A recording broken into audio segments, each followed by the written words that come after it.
नमस्कार, एक बार फिर आपका स्वागत है। मैं हूं आपके साथ अभितोष सिंह और छत्तीसगढ़ आपकी बात आप देख रहे हैं। तो बात करेंगे छत्तीसगढ़ में दिवंगत पंचायत शिक्षकों की, जिनकी विधवाएं आज संकट में हैं और आंदोलन करने के लिए मजबूर हैं। तो राजधानी रायपुर के बूढ़ा तालाब धरना स्थल पर आज इनकी हड़ताल का 24वां दिन है। इसी पर हम चर्चा करेंगे, इसी पर बहस करेंगे। कुछ मेहमान हमारे साथ जुड़ेंगे और धरना स्थल से हमारे सहयोगी भी हमारे साथ जुड़ेंगे।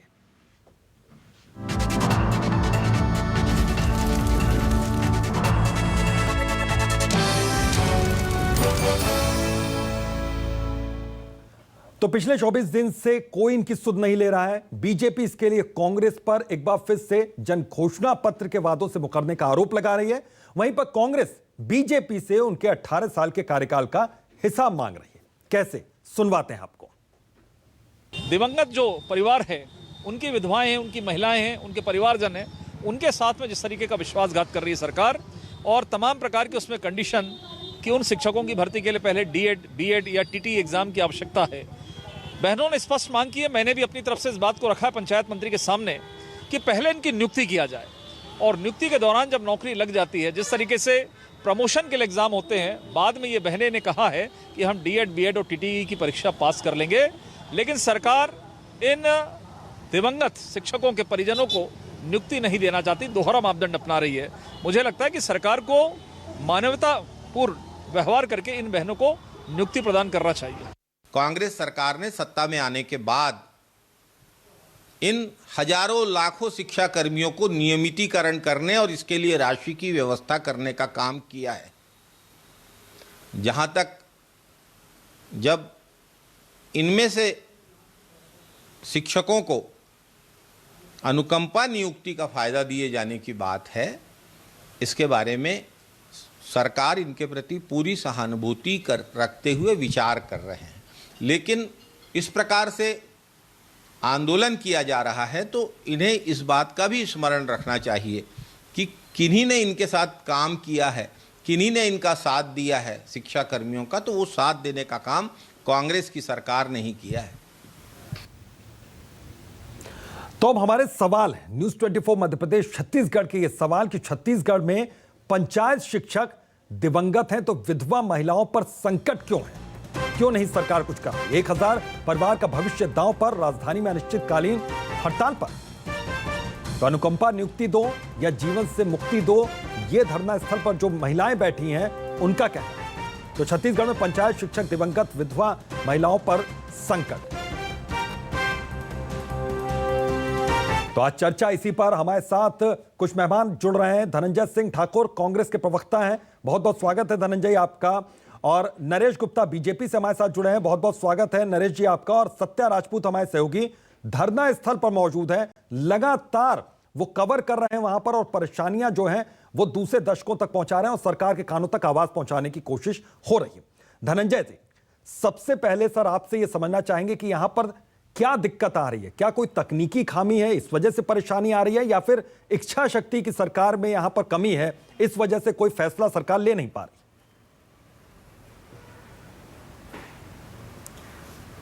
आपने बहुत बढ़िया सवाल पूछा है। जो इन दिवंगत जो शिक्षक हैं जी, जो उनके परिवारों को अनुकंपा नियुक्ति में क्या दिक्कत आ रही है, निश्चित तौर पर जिस दौरान छत्तीसगढ़ में रमन सिंह की सरकार रही है, उस दौरान पंचायत विभाग के अधीन शिक्षक आते थे, और स्वाभाविक सी बात है उस दौरान, उस सरकार के दौरान संविलियन नहीं किया गया, और संविलियन नहीं हुआ तो कहीं ना कहीं जो दिवंगत हुए थे, जो हमारे शिक्षक साथी जिनके परिवार आज आंदोलन कर रहे हैं, अपनी मांग को रख रहे हैं, तो कहीं ना कहीं एक तकनीकी दिक्कत उसमें आ रही है। क्योंकि हमारी सरकार बनी, उसके बाद हमने पंचायत विभाग के जो शिक्षक, उनका शिक्षक विभाग में संविलियन किया है, और चूंकि इनके जब निधन हुआ जो शिक्षक थे, उस दौरान उनका संविलियन नहीं हो पाया था, तकनीकी दिक्कत आ रही।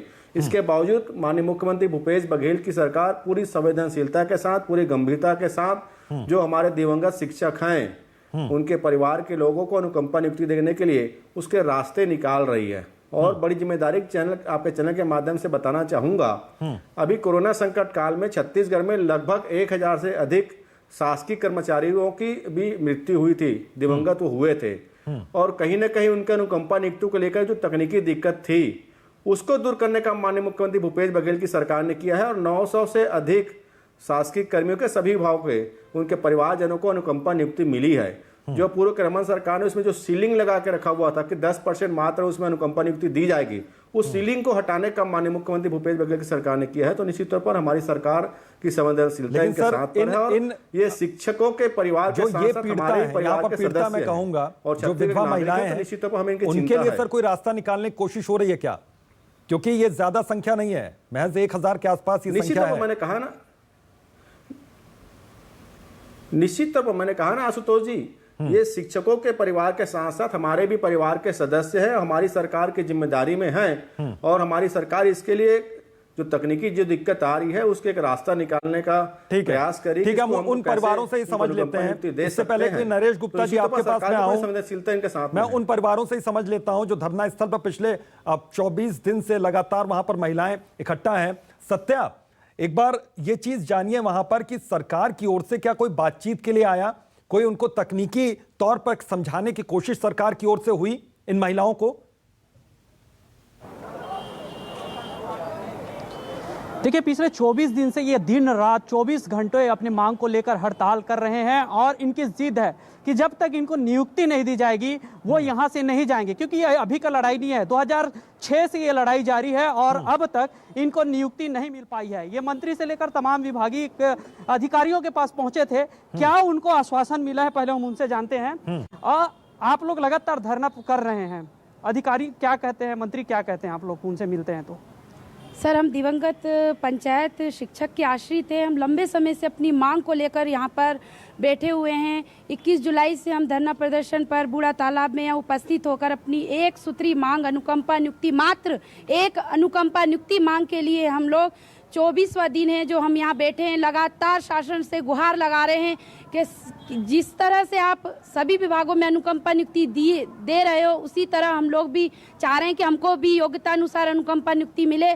शासन प्रशासन सभी के दरवाजे खटखटाए, मंत्रियों ऐसे कोई से मंत्री ऐसे आपने कहा कि पूरे शासन प्रशासन के पास आप पहुंचे, दरवाजे खटखटाए, क्या आश्वासन मिला उधर, क्या कहते हैं अधिकारी और मंत्री? सिर्फ ये आश्वासन मिलता है कि हाँ ठीक है हम करेंगे, लेकिन 2.5 सालों में सिर्फ हमको आश्वासन ही मिला है, उसके सिवा कुछ नहीं मिला। यहाँ पे और कुछ लोग हैं, उनसे बात करते हैं। पिछले 24 दिन से बैठे हैं, सरकार तक अपनी आवाज़ पहुँचाने के लिए आपने क्या क्या तरीका अपनाया है? सर, हम लोग सरकार तक अपनी बात को पहुँचाने के लिए कई तरीके किए हैं। सीएम हाउस घेराव किए, विधानसभा घेराव किए हैं और बहुत सारे उग्र आंदोलन किए हैं। एक दिन फांसी के प्रदर्शन भी किए थे हम लोगों ने, लेकिन अभी तक हम लोग को सरकार नज़रअंदाज कर रही है। एक ऐसी सरकार है कि ये मेरी बहनें महिलाएं हैं, सरकार एक से एक नई नई योजना लगाती है बेटियों के लिए, बहुओं के लिए। ये सरकार है यहाँ की, हम लोगों को देख नहीं पा रही है, उनके संज्ञान में सब है, लेकिन पता नहीं क्यों ऐसा कर रही है वो। ये लड़ाई बिल्कुल हक की है। और अब क्या चाहते हैं आप लोग? सर, हमारा मांग मतलब एक है अनुकंपा नियुक्ति, लेकिन सरकार हमारे पर पता नहीं क्यों ध्यान नहीं दे रही है। नरवा गुरुआ भारी अलग अलग योजना बना रही है, लेकिन हम बहने आज देखिए इस तरह से रात में इस तरह से बैठे रहते हैं। रात में भी हम यहीं पर सोते हैं, पानी गिरता है तो हम इस पेड़ के नीचे देख रहे हैं, तालपत्री डाल के ऐसे पड़े रहते, लेकिन हमारी मांग को कोई नहीं आगे ध्यान दे रहा है। क्योंकि आप लोग 24 दिन से यहाँ पे हो, तो घर की स्थिति कैसे संभालते हैं? सबके घर में बाल बच्चे होंगे। सर, हम बाल बच्चों को लेके भी आए हुए हैं यहाँ पर और हम लोग परिवार सहित है सर यहाँ पर, क्योंकि बच्चे हमारे जो पति देव है उनकी मृत्यु हो गई है सर, तो संभालने वाले कोई नहीं है, बच्चे अनाथ हो गए, माँ के सिवा और कुछ कोई नहीं है। बिल्कुल परेशानी यहाँ पर जायज है। पिछले 24 दिन से ये लोग धरना स्थल पर हैं। सत्या, मैं आपके पास दोबारा लौटता हूँ। मैं समझ नहीं पा रही हूँ। बीजेपी से एक मेहमान हमारे साथ जुड़े हुए हैं, नरेश गुप्ता जी। नरेश गुप्ता जी, आप समझाइए कि सरकार की ओर से कोशिशें, सरकार का दावा है कि वो लगातार कर रही, कोशिशें क्या धरातल पर दिख रही हैं? क्योंकि हमारी बहनें जो हैं, हमारी माताएं जो हैं 24 दिनों से धरना स्थल पर बैठी हैं मजबूरी में, उनके चेहरे पर शिकन देख रहे हैं, परेशानी देखी जा रही है। देखिए, बहुत सही कहा आपने, ये समस्या बहुत विकट है। सरकार को संवेदना के साथ और संवेदना के साथ इस बात को टेकअप करना चाहिए, इस मुद्दे को लेना चाहिए और दिवंगत शिक्षकों के परिवारजनों को अनुकंपा नियुक्ति अतिशीघ्र जारी की जानी चाहिए। एक बात, आपने घोषणा पत्र में यह बात कहा था तो उसको आपका पालन करना है। दूसरी बात, ये बोलते हैं कि टेक्निकल प्रॉब्लम है, क्वालिफिकेशन का प्रॉब्लम है, ये तो बोल रहे हैं हमको चतुर्थ वर्ग में दे दीजिए साहब। आप चलो, आप यदि हमारे प्रवक्ता का ये प्रपोजल कि उनको बाद में एग्जाम पास करना पड़े, उससे भी आप सहमत नहीं हो, क्योंकि बीजेपी का प्रस्ताव है, शिक्षकों के परिवार से आपको मतलब नहीं, बीजेपी का प्रस्ताव आ गया इसलिए आप उसको स्वीकार करेंगे, तो चतुर्थ श्रेणी में दे दीजिए। साहब, ऐसी सरकार है जो डिस्क्वालिफिकेशन जो होता है उसको रिलैक्स करके चार्ज सीटेड नहीं, चार्ज फ्रेम किए हुए व्यक्ति को, जिसके ऊपर भ्रष्टाचार का बड़ा बड़ा आरोप है, उनको शासकीय नियुक्ति में कॉन्ट्रैक्ट सर्विसेज में रखती, जो भ्रष्टाचार, महाभ्रष्टाचार के आरोपी हैं, जिनके खिलाफ कोर्ट ने चार्जेस फ्रेम कर दिए हैं, उनके बचाव में सरकार कोर्ट तक जाती है, उनको रखती है। जो लाखों और करोड़ों रुपया का बजट सैंक्शन कर रहे हैं, जिनके ऊपर भ्रष्टाचार का आरोप है और दर्जनों विभाग चला रहे हैं, उनके लिए सरकार क्वालिफिकेशन में नहीं, डिस्क्वालिफिकेशन को रिलैक्स करती है। ये सरकार की नीयत में खोट है, इन बहनों के प्रति संवेदनशील नहीं है, वो भ्रष्ट अधिकारियों के प्रति डिस्क्वालिफिकेशन को रिलैक्स करके उनके प्रति संवेदना रखती है, ना कि दिवंगत शिक्षकों के परिवारजनों के प्रति। धनंजय जी, आपने सुना सर, यहां पर देखिए मांग बहुत सीधी सी है और ये भी कह रहे हैं कि चतुर्थ श्रेणी में आप रख दीजिए। उनको इस वक्त रोजी रोटी की बहुत बड़ी समस्या है, भरण पोषण कैसे करेंगी ये महिलाएं अपने परिवारों का, इस बात को आप भी बहुत अच्छी तरीके से समझ सकते हैं। और कोरोना का ये वक्त है, कोविड का ये वक्त है। हालांकि दिवंगत जो शिक्षक रहे वो पहले रहे, इस काल से पहले भी रहे, इस वक्त भी रहे, लेकिन ये वक्त आप समझ सकते हैं कितनी विपरीत परिस्थितियां इस वक्त हैं किसी भी परिवार के सामने। देखिए अभितोष जी, मैं अभी भारतीय जनता पार्टी के प्रवक्ता नरेश गुप्ता जी को सुन रहा था, बड़े जोर जोर से आवाज उठा रहे थे। आपके चैनल के माध्यम से बता देना चाहता हूँ, ये समस्या 2006 से उत्पन्न हुआ है, 2018 तक रमन सिंह की सरकार रही है। उस दौरान इन्होंने क्यों नहीं दी अनुकंपा नियुक्ति?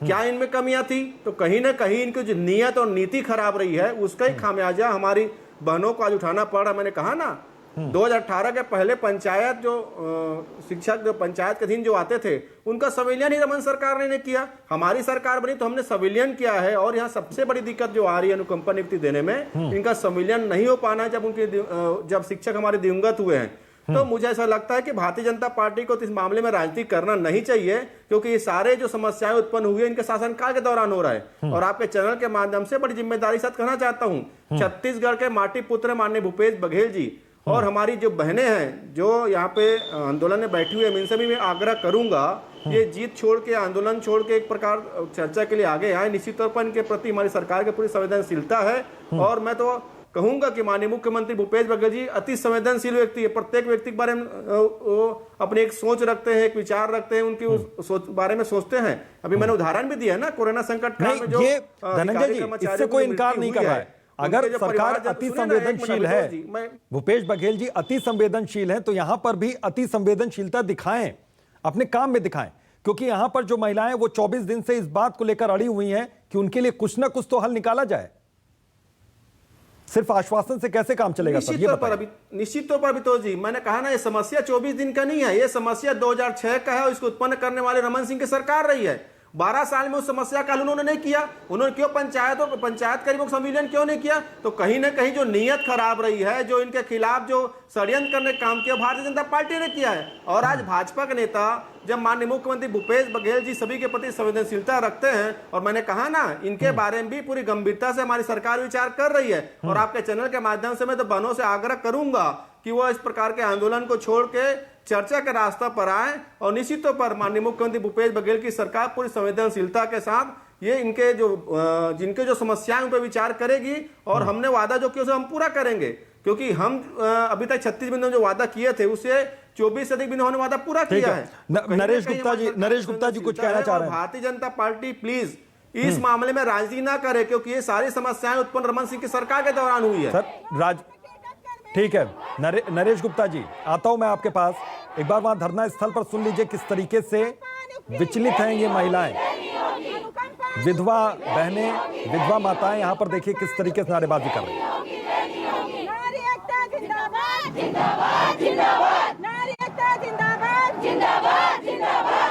नरेश गुप्ता जी, अब अपनी बात कहिए सर। देखिए साहब, ये दिवंगत शिक्षकों का परिवार जो है ना, मुख्यमंत्री और मंत्रियों से बात करने के लिए तरस रहा है। ये प्रस्ताव मत दो कि हमसे उनसे बात करें आंदोलन खत्म करके। तो बात करने के लिए वो हमेशा तैयार हैं, लेकिन सरकार के नुमाइंदे उनसे बात नहीं करते। एक बात, यदि कोई टेक्निकल त्रुटि है, कोई समस्या है, तो मैंने बताया ना, जब आप भ्रष्टतम अधिकारी जिनके खिलाफ सीबीआई में और भारत सरकार को लिखते थे खुद ही कि इनको जेल में डाला जाए, नहीं, एक आरोप और है नरेश गुप्ता जी, एक आरोप और भी है यहाँ पर। देखिए धनंजय सिंह ये भी कह रहे हैं कि अभी ये शिक्षक दिवंगत नहीं हुए, ये समस्या बहुत पहले की है, 2006 से चली आ रही है। और मुश्किल यही है कि इतने सालों में फिर जो सरकार थी बीजेपी की, उसने क्या किया वहां पर, दूसरी सरकारों ने क्या किया? देखिए, मैं आपको बड़ा वही कैटेगोरिकली आपको बता रहा हूँ। हाँ। यदि सरकार कोई टेक्निकल त्रुटि का बहाना ले रही है, तो उस अधिकारी को जो आज शिक्षा विभाग में पदस्थ है, वो जिसके ऊपर भ्रष्टाचार का आरोप ही नहीं लगा है, चार्ज फ्रेम हो चुका है कोर्ट में, उसको आप नियुक्ति देते हो डिस्क्वालिफिकेशन को रिलैक्स करके। और इन माताओं और बहनों को जिनके आगे पीछे कोई नहीं है, उसके लिए आपका कोई आधार नहीं है।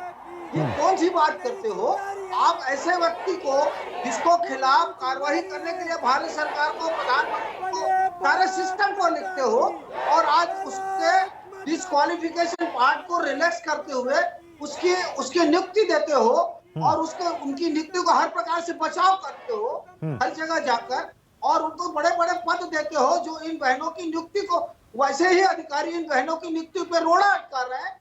तो वही अधिकारी शिक्षा विभाग के अधिकारी है ना, वही इन बहनों की नियुक्ति पे नुक्ताचीनी कर रहे हैं, टेक्निकल इश्यूज को डिस्कस कर रहे हैं, उनकी नियुक्ति पे 2006 में आपने क्यों स्टार्ट नहीं किया नियुक्ति? वो कौन सी इश्यू है आप बताइए? 2006 में आपने क्यों नहीं दिया? को संरक्षण देने वाले लोग भ्रष्टाचारियों को नियुक्ति दे रहे हैं, लेकिन इन माताओं और बहनों के प्रति वो संवेदनता नहीं है। ये तो बोल रहे हैं हमको चपरासी बना दो। ठीक है, ठीक उसके है, लिए सरकार तैयार नहीं है। ठीक है। धरना स्थल का एक बार फिर से रुख करते हैं, हमारे सहयोगी वहां पर लगातार मौजूद हैं। सत्या, देखिए महिलाएं जो हैं बहुत ज्यादा परेशान हैं, नारेबाजी कर रही हैं, सरकार की ओर से कोई बातचीत करने आ क्यों नहीं रहा है? क्या इन्होंने बातचीत की कोशिश की सरकार से? क्योंकि समस्या ये आज की नहीं है, सालों से चली आ रही है समस्या इनकी।